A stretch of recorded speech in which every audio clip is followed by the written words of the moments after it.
Hello my dear চুলগুলো, আমাদের কি লজিক্যাল অ্যান্ড, এটা হচ্ছে লজিক্যাল অল, এটা হচ্ছে লজিক্যাল নট। আমাদের এগুলো কি logical and, logical or, logical not. Logical and কি মানে কন্ডিশন দুটোই যদি আমাদের, আমরা অ্যান্ডের ট্রুথ টেবিল কী দেখেছিলাম, এটা হচ্ছে আমাদের ছিল অ্যান্ড গেটের ট্রুথ টেবিল। আমি কি বলেছিলাম, ইনপুটে একটাও যদি জিরো হয়, ইনপুটে যদি একটাও জিরো পাস, আমি কি বলেছিলাম, ইনপুটে যদি একটাও জিরো পাস তাহলে output is always zero, output is always zero. তাহলে লজিক্যাল অ্যান্ডের কি, আমাদের দুটো কেসই যদি, আমাদের কেসের ক্ষেত্রে আমরা একটা কেস ধরছি, আমরা কি বলেছিলাম, 1 হচ্ছে ট্রু আর 0 হচ্ছে ফলস। আমরা তো দুটো কেস কনসিডার করছি, এর জন্য আমরা প্রপার উদাহরণ নেবো, কোনো অত চিন্তা করার ব্যাপার নেই, উদাহরণ দেখলে তোরা বুঝতে পেরে যাবি। আমাদের দুটো কেসে যদি ট্রু হয়, তাহলে দুটো ঘটনা নিয়েছি, দুটো ঘটনা যদি ট্রু হয় তাহলে আউটপুট তোর বলবে ট্রু, যদি ট্রু ফলস হয় তাহলে আউটপুট বলবে ফলস, আউটপুট বলবে ফলস। যদি ফলস ট্রু হয় তাহলে আউটপুট বলবে ফলস, যদি আউটপুট ইনপুট যদি ফলস হয় তখন আউটপুট বলবে ফলস। মানে প্রথম ঘটনা যদি ট্রু, দ্বিতীয় ঘটনা ট্রু, তাহলে আউটপুট ট্রু। যদি প্রথম ঘটনা ট্রু, দ্বিতীয়টা ফলস, মানে আউটপুট ফলস। প্রথমটা ফলস, দ্বিতীয়টা ট্রু, তার মানে আউটপুট হচ্ছে ফলস। প্রথমটা ফলস, দ্বিতীয়টা ফলস, মানে আউটপুট হচ্ছে ফলস। আশা করছি বুঝতে পেরেছিস। মানে ঘটনা ট্রু ফলস কী করে বুঝছি, ধর কথার কথা আমি ধর বলেছি ইন্ট এ ইকুয়াল টু 10, ইন্ট এ ইকুয়াল টু 10, ওকে। নেক্সট আমি বলছি ইফ, ওটা আমি পরে আমরা যখন ইফ এলস শিখবো আমরা খুব ভালো করে বুঝে যাবো বলে কী করে ইউজ করতে হয়। If A, if A greater than 12, ball A equal two 10 বলছি, তাহলে 10 কি 12 থেকে বড়, তাহলে বড় নয়, তার মানে ঘটনাটা ফলস, ওকে। এইটাই হচ্ছে। নেক্সট আমরা হচ্ছে লজিক্যাল অ্যান্ড। লজিক্যাল অর কী হবে, লজিক্যাল অর কী হবে, লজিক্যাল অর তো কিছুই নয়, আমি আগের দিনই দেখালাম। দেখ লজিক্যাল অর মানে কি, ইনপুটে যদি একটা 1 থাকে তাহলে আউটপুট ইজ অলওয়েজ 1। তাহলে ইনপুটে যদি ট্রু হয় আউটপুটে কী হবে, ট্রু মানে ট্রু, ট্রু ফলস মানেও ট্রু, ফলস ট্রু মানেও ট্রু, শুধু ফলস হলে তখন একমাত্র ফলস হবে। যদি ইনপুটে একটা ট্রু ঘটনা হয় তাহলে output is always true, or gate, logical অরের ক্ষেত্রে। আর নট কি, নট হচ্ছে যদি ইনপুট ট্রু হয় আউটপুট দেবে ফলস, ইনপুট যদি ফলস হয় আউটপুট দেবে ট্রু, দ্যাটস ইট, এটা হচ্ছে নট। আশা করছি লজিক্যাল অপারেটর বুঝতে পেরে গেছিস। এগুলো যখন আমরা আরও এক্সাম্পল দেবো একদম ক্লিয়ার হয়ে যাবে বিষয়গুলো। ইফ এলসের ক্ষেত্রে একদম আমরা এক্সাম্পল যখন নেবো তখন একদম ক্লিয়ার হয়ে যাবে জিনিসগুলো। এখন জাস্ট জিনিসগুলো থিওরিটা জেনে রাখতে হবে আমাদের। নেক্সট আমরা পড়বো কি বিটওয়াইজ অপারেটর।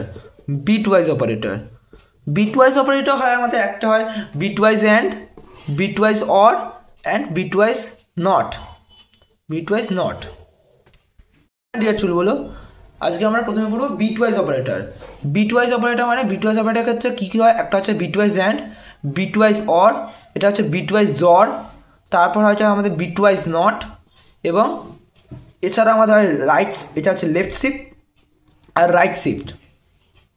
এর ডিটেল একটা চার্ট আমি স্ক্রিনে দিয়ে দেবো, তোরা স্ক্রিনশট নিয়ে নিতে পারিস, কোনটা অ্যান্ড অর নট একদম পরিষ্কারভাবে লেখা আছে। দেখবি আমাদের চার্টে লেখা আছে কমপ্লিমেন্ট, কমপ্লিমেন্ট কথার মানেই হচ্ছে নট, মানে সরি এটা হচ্ছে কমপ্লিমেন্ট, কমপ্লিমেন্ট কথার মানেই হচ্ছে নট। আমি একটা চার্ট স্ক্রিনে দিয়ে দিচ্ছি, ওকে। নেক্সট আমরা দেখি বিটওয়াইজ করতে কী করা হয়, আমরা একটু দেখে নিতে হবে। আমাদের বিটওয়াইজের ক্ষেত্রে কিন্তু সিঙ্গেল অ্যান্ড থাকে, আর লজিক্যালের ক্ষেত্রে কিন্তু ডবল অ্যান্ড থাকে, এটা কিন্তু একটু খেয়াল রাখতে হবে।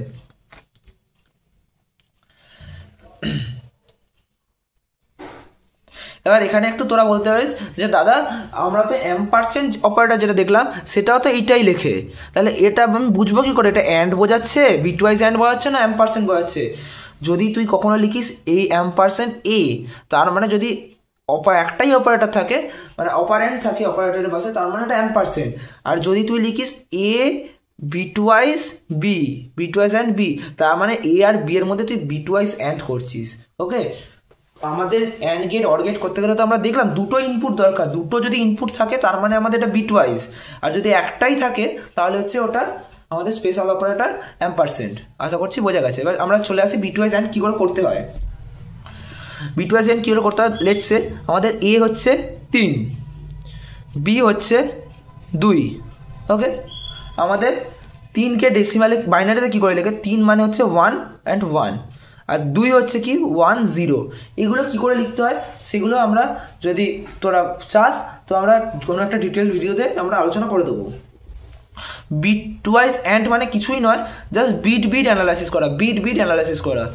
1 আর 0-র মধ্যে অ্যান্ড করলে কি হয়, 1 0-তে অ্যান্ড করলে কি হয়, 1 আর 0 যদি অ্যান্ড করি আমাদের আউটপুট কী হবে 0, 1 0-তে 0 এবং 1 1-এ অ্যান্ড করলে কী হবে আউটপুট হচ্ছে 1, তাহলে আউটপুট হচ্ছে 1, তাহলে এটা হচ্ছে তোর আউটপুট।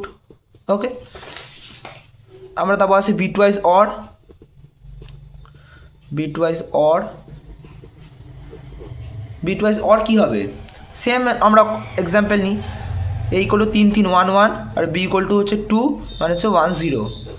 1 0-র মধ্যে অর করলে কী হবে, আমরা আউটপুটে বলেছিলাম ইনপুটে যদি একটা 1 থাকে আউটপুট ইজ অলওয়েজ 1, তাহলে এটা 1 1 1-এর অর করলে তখনও 1 মানে আউটপুট হচ্ছে 1 1। ওকে, আমাদের বিট ওয়াইজ জর কেমন হয়, জর এ হচ্ছে 3 1 1, বি হচ্ছে 2 1 0। আমাদের জর গেটের ট্রুথ টেবিল কী হয়, জর গেটের ট্রুথ টেবিল হয় এ বি ওয়াই 0 0 0 1 1 0 1 1। আমাদের জর গেটের ট্রুথ টেবিল হয় 0 1 1 0।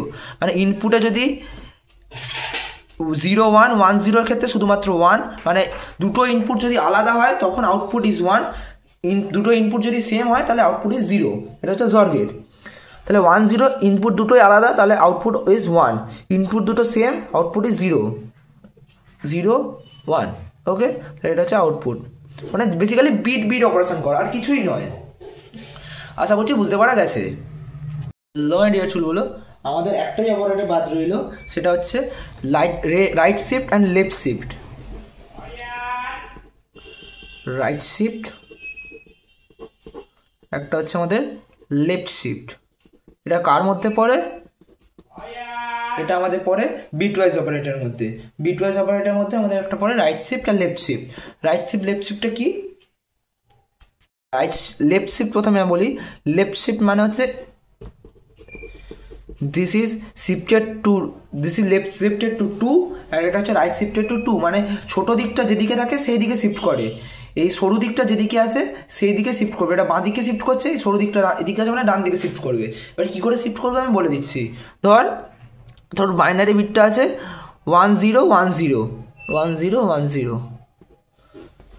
লেফট শিফটেড টু পজিশন 2 মানে 2 ঘর লেফট শিফট করবে, 2 ঘর লেফট শিফট করবে। কিছুই নয়, প্রথমে 1 ঘর লেফট শিফট করু, জাস্ট 1 ঘর করে বাঁ দিকে সরিয়ে দেবো। এই 0টা এখানে বসবে, এই 1টা এখানে বসবে, এই 0টা এখানে বসবে, এই 1টা এখানে বসবে। এটা হলো 1 ঘর লেফট শিফট, 1 ঘর লেফট শিফট, 1 ঘর লেফট শিফট। আমাকে তো 2 ঘর বলেছে, আর 1 ঘর লেফট শিফট করতে হবে। আবার এখানে এটা বসলো, এটা এখানে বসলো, এটা এখানে বসলো, এটা এখানে বসলো এবং এটা এখানে বসলো, হলো।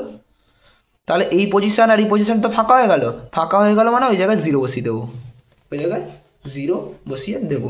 তার মানে আমার ফাইনাল অ্যান্সার কী হলো এইটা।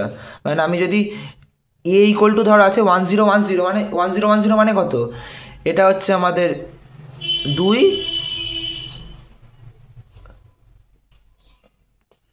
1 2 4 8 মানে 1 0 1 0 মানে এ equal two 10, equal to 10।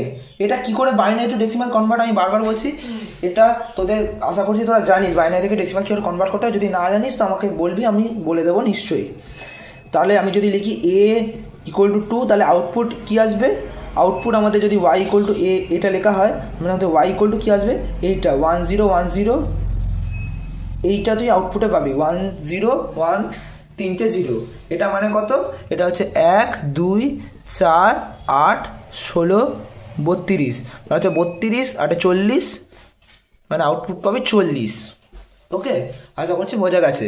R right shift মানে সেমই, শুধু 2 ঘর রাইট শিফট করবো, মানে একবার 1 ঘর রাইট শিফট করবে, এটা 1 এখানে 0 এখানে 1 এখানে, আর একবার 1 এখানে 0 এখানে 1 এখানে, তাহলে এই ঘরটা ফাঁকা হয়ে গেল, দুটো ঘর ফাঁকা হয়ে গেল, দুটো ঘর ফাঁকা হয়ে গেল মানে 0 বসিয়ে দিলাম। তার মানে কি এ ইকুয়াল টু 10, আমি যদি লিখি এরকম করে ওয়াই রাইট শিফটেড টু 2 মানে A right shifted to 2 Y equal to A right shifted to 2, তাহলে আমাদের আউটপুট কী পাবো 1 0 1 1 0 1 মানে এটা হচ্ছে 1 2 4 মানে 5, ওয়াই ইকুয়াল টু 5 পাবো। ওকে, এটা হচ্ছে right shift and left shift. আশা করছি বুঝতে পারা গেছে। আমাদের শুধু আর একটাই অপারেটর বাকি রইল, সেটা হচ্ছে কন্ডিশনাল অপারেটর বা টার্নারি অপারেটর। সেটা আমরা ইফ এলস যখন শিখবো তখন আমরা শিখে যাবো, ওটা আমরা এখন স্কিপ করছি, ওটা আমরা ইফ এলসের সাথে শিখবো, তাহলে আমাদের বুঝতে সুবিধা হবে। ওকে, আশা করছি বোঝা গেছে। চল মিলতে हैं अगले क्लास में। তোদের যদি ভিডিওগুলো ভালো লাগে তাহলে আমাদের ভিডিওতে লাইক কর, সাবস্ক্রাইব কর, বন্ধুদের সাথে আরও বেশি বেশি করে শেয়ার কর, যাতে বন্ধুদেরও হেল্প হয়ে যায়, যে তাদেরও যদি পিপিএস সাবজেক্টে অসুবিধা হয় তাদেরও পিপিএস সাবজেক্টটা যাতে ভালো লাগে, পিপিএস সাবজেক্টটা যাতে হয়ে যায়। এছাড়া আমাদেরকে সাবস্ক্রাইব কর, ফলো কর, এতে আমরা আরও মোটিভেট হব তোদের জন্য আরও নতুন নতুন কন্টেন্ট আনার জন্য। Just take it easy.